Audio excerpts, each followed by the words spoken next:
شروع اللہ کے نام سے جو بڑا مہربان نہایت رحم والا ہے۔ محترم سامعین، السلام علیکم ورحمۃ اللہ وبرکاتہ۔ آپ کی خدمت میں تخلیق کائنات اور تخلیق آدم علیہ السلام سے لے کر عیسیٰ علیہ السلام تک تمام انبیاء اور قوموں کا تذکرہ قصص الانبیاء پیش کیا جا رہا ہے۔ داود علیہ السلام کا سلسلہ نسب یہودا بن یعقوب سے جا ملتا ہے۔ آپ چھوٹے قد کے تھے، آنکھیں نیلی، بال ہلکے اور دل کے صاف شفاف تھے۔ آپ بنی اسرائیل پر حکومت کرنے لگے۔ اللہ تعالیٰ نے ان کی حکومت کو مضبوط کر دیا اور یوں بنی اسرائیل ایک بار پھر یکجا ہو گئے۔ اللہ تعالیٰ نے آپ پر بہت سے معجزات ظاہر فرمائے۔ آپ پر ایک کتاب بھی نازل ہوئی جسے زبور کے نام سے جانا جاتا ہے۔ اللہ تعالیٰ سورۃ النساء آیت 163 میں فرماتے ہیں، اور داؤد کو ہم نے زبور بھی عنایت کی تھی۔ ہم نے داود کو زبور عطا فرمائی۔ آپ تمام انسانوں سے زیادہ خوبصورت آواز والے تھے۔ صحیح بخاری کی ایک حدیث میں ہے کہ ایک مرتبہ رسول اللہ صلی اللہ علیہ وسلم نے ابو موسیٰ اشعری رضی اللہ عنہ کو قرآن مجید کی تلاوت کرتے سنا۔ ان کی آواز بہت خوبصورت تھی۔ آپ ان کی قرات توجہ سے سننے لگے، پھر آپ نے فرمایا، اے ابو موسیٰ، تجھے داود علیہ السلام جیسی بہترین آواز عطا کی گئی ہے۔ اللہ تعالیٰ نے آپ کی آواز کو بھی ایک معجزہ بنا دیا، اور وہ ایسے کہ جب داود علیہ السلام زبور کی تلاوت کرتے تو پہاڑ اس کو سن کر آپ کے ساتھ تسبیح شروع کر دیتے، اور جب پرندے یہ آواز سنتے تو ان کے پاس آ کر اپنی گردنیں جھکا کر بیٹھ جاتے اور تسبیح میں ان کے ساتھ شامل ہو جاتے، اپنی جگہ سے حرکت بھی نہ کرتے۔ اللہ تعالیٰ سورہ سبا آیت 10 میں فرماتے ہیں، اور ہم نے داؤد کو اپنی طرف سے برتری بخشی تھی اور کہا تھا، اے پہاڑوں ان کے ساتھ تسبیح کرو، اور پرندوں کو ان کا مسخر کر دیا۔ اے پہاڑوں، اس کے ساتھ رغبت سے تسبیح پڑھا کرو، اور پرندوں کو بھی یہی حکم ہے۔ خود داود علیہ السلام کے بارے میں اللہ تعالیٰ کا فرمان ہے، اور ہمارے بندے داود کو یاد کریں جو بڑی قوت والا تھا، یقیناً وہ بہت رجوع کرنے والا تھا۔ اسی طرح اللہ تعالیٰ سورۃ الانبیاء آیت 79 میں فرماتے ہیں، اور ہم نے پہاڑوں کو داؤد کا مسخر کر دیا تھا کہ ان کے ساتھ تسبیح کرتے تھے، اور پرندوں کو بھی مسخر کر دیا تھا، اور ہم ہی ایسا کرنے والے تھے۔ اور ہم نے پہاڑ کو داود کے تابع کر دیا جو تسبیح کرتے تھے، اور پرندوں کو بھی، اور ہم ہی یہ سب کچھ کرنے والے تھے۔ یہ داود علیہ السلام کے معجزات تھے۔ اللہ تعالیٰ نے اور بھی کئی معجزات سے انہیں نوازا تھا۔ اللہ نے آپ کے لیے لوہے کو نرم فرما دیا تھا۔ آپ لوہے سے اس طرح چیزیں بنا لیتے تھے جس طرح لوگ گارے اور مٹی سے بنا لیتے ہیں۔ آپ لوہے سے زرہیں بناتے تھے۔ نوح علیہ السلام سے پہلے بھی زرہیں ہوتی تھیں، لیکن وہ تختیوں کی مانند ہوتی تھیں۔ ان کو سینے اور کمر کی طرف لٹکا لیا جاتا تھا، لیکن ان کا بوجھ بہت ہوتا تھا۔ آپ نے لوہے کی کڑیاں اور دائرے بنا کر ان کو خاص انداز میں جوڑ جوڑ کر زرہیں تیار کیں۔ یہ بہت ہلکا لباس تھا اور پورے جسم کو دشمن کے وار سے محفوظ رکھتا تھا۔ اللہ تعالیٰ سورہ سبا آیت 10 اور 11 میں فرماتے ہیں، اور ان کے لیے ہم نے لوہے کو نرم کر دیا کہ کشادہ زرہیں بناؤ اور کڑیوں کو اندازے سے جوڑو، اور نیک عمل کرو، جو عمل تم کرتے ہو میں ان کو دیکھنے والا ہوں۔ اور ہم نے اس کے لیے لوہا نرم کر دیا کہ تو پوری پوری زرہیں بنا اور جوڑوں میں اندازہ رکھ، تم سب نیک کام کیا کرو، یقین مانو کہ میں تمہارے اعمال دیکھ رہا ہوں۔ ان آیات میں اللہ تعالیٰ فرماتے ہیں کہ داود علیہ السلام کو ہم نے حکم دیا کہ زرہیں لوگوں کے لیے نہایت موزوں ہونی چاہیے، ان کی کڑیوں کو بڑے مناسب انداز میں جوڑنا، نہ اس قدر موٹی ہوں کہ ان کا وزن بڑھ جائے، نہ اس قدر پتلی کہ جلد کٹ جائیں اور اپنا مقصد پورا نہ کر سکیں۔ اسی طرح اللہ تعالیٰ سورۃ الانبیاء آیت 80 میں فرماتے ہیں، اور ہم نے تمہارے لیے ان کو ایک طرح کا لباس بنانا بھی سکھا دیا تاکہ تم کو لڑائی کے ضرر سے بچائے، پس تم کو شکر گزار ہونا چاہیے۔ اور ہم نے اسے تمہارے لیے لباس بنانے کی کاریگری سکھائی تاکہ لڑائی کے ضرر سے تمہارا بچاؤ ہو سکے۔ بہرحال اس صنعت کے موجد داود علیہ السلام ہیں۔ اللہ تعالیٰ نے آپ کی حکومت کو خوب مضبوط کیا آپ کو زبردست فضائل اور معجزات سے مالا مال کیا۔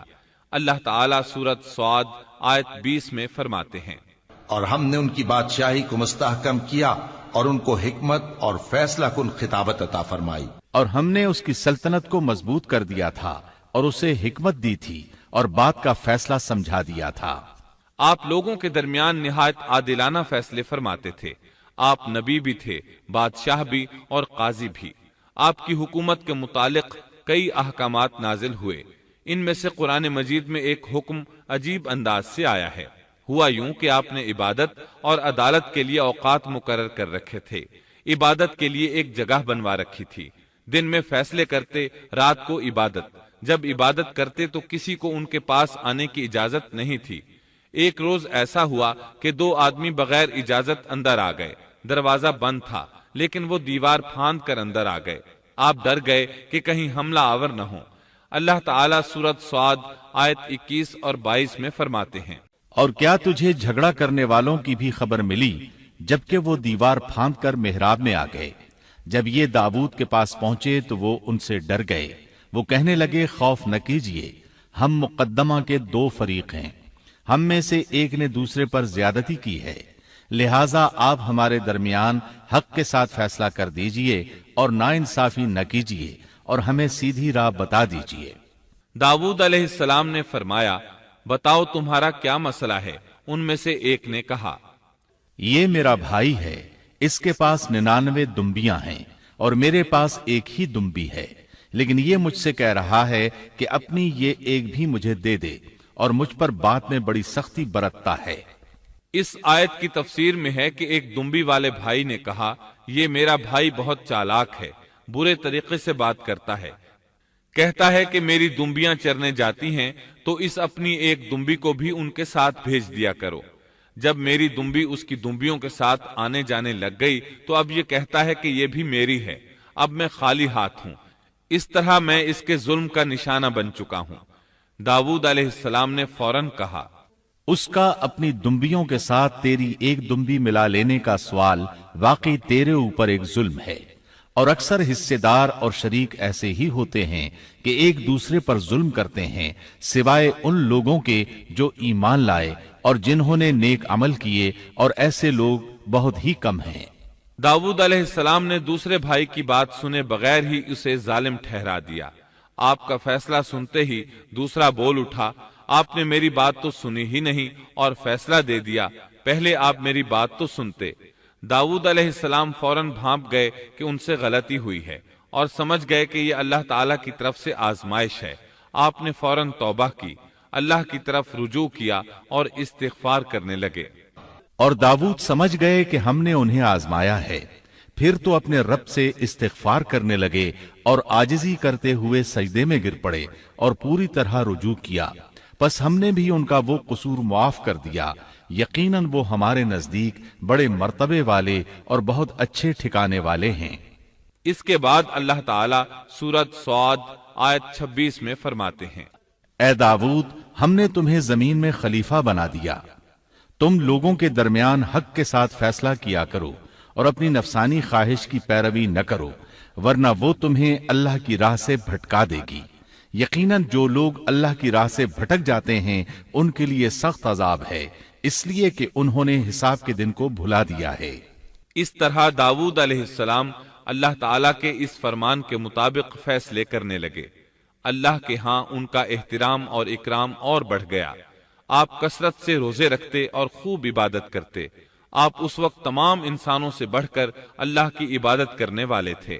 امام بخاری نے ایک حدیث نقل کی ہے جس کے الفاظ کچھ اس طرح ہیں، اللہ تعالیٰ کے نزدیک سب سے محبوب نماز داؤد علیہ السلام کی نماز ہے، اور اللہ تعالیٰ کی طرف سب سے محبوب روزہ داؤد علیہ السلام کا روزہ ہے۔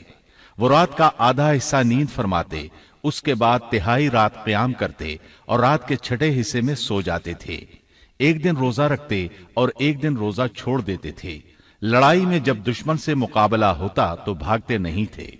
اس حدیث میں نفل نماز یعنی نماز تہجد اور نفلی روزے کا ذکر ہوا ہے۔ بہرحال یہ وہ صفات ہیں جو داؤد علیہ السلام کے بارے میں حدیث رسول میں آئی ہیں۔ اللہ تعالیٰ نے سورہ سبا آیت 13 میں ان کی تعریف کرتے ہوئے ان کی آل کو اللہ کا شکر ادا کرنے کا حکم دیا۔ اے آل داود، اس انعام کے شکریہ میں نیک عمل کرو۔ داؤد علیہ السلام کی ایک صفت یہ تھی کہ آپ بہت شکر گزار تھے، اور ایسے لوگ کم ہی ہوتے ہیں، جیسا کہ سورہ سبا آیت 13 میں اللہ تعالیٰ فرماتے ہیں۔ داؤد علیہ السلام میں جیسے دیگر بہت سی خوبیاں تھیں، وہاں ایک بہت عظیم خوبی یہ بھی تھی کہ وہ ایک بادشاہ ہونے کے باوجود ایک درہم بھی سلطنت کے بیت المال سے نہیں لیتے تھے، اپنا اور اپنے اہل و عیال کا بوجھ خود اٹھاتے تھے، اور اپنی محنت اور ہاتھ کی کمائی سے حلال روزی حاصل کر کے اپنے اہل و عیال کو کھلاتے تھے۔ داؤد علیہ السلام کی اس عظیم صفت کو نبی کریم صلی اللہ علیہ وسلم نے یوں بیان کیا ہے، صحیح بخاری میں ہے، کسی انسان نے اس شخص سے بہتر روزی نہیں کھائی جو خود اپنے ہاتھ سے کما کر کھاتا ہے۔ اللہ کے نبی داؤد علیہ السلام بھی اپنے ہاتھ سے کام کر کے روزی کھایا کرتے تھے۔ بعض مفسرین بیان کرتے ہیں کہ داؤد علیہ السلام دعا مانگا کرتے تھے کہ اے میرے اللہ، کوئی ایسی صورت پیدا کر دے کہ میرے لیے ہاتھ کی کمائی آسان ہو جائے، کیونکہ میں بیت المال پر اپنا بوجھ نہیں ڈالنا چاہتا۔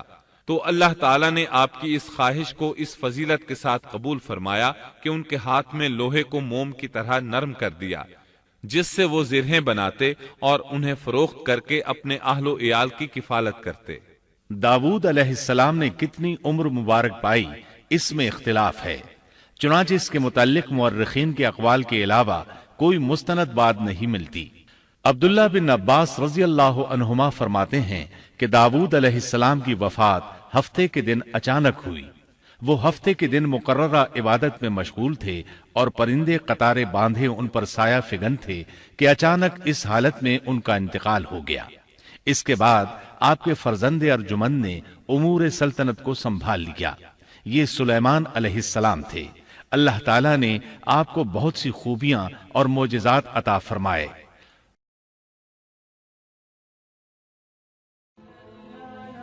Thanks for watching. Don't forget to like, comment, share and subscribe to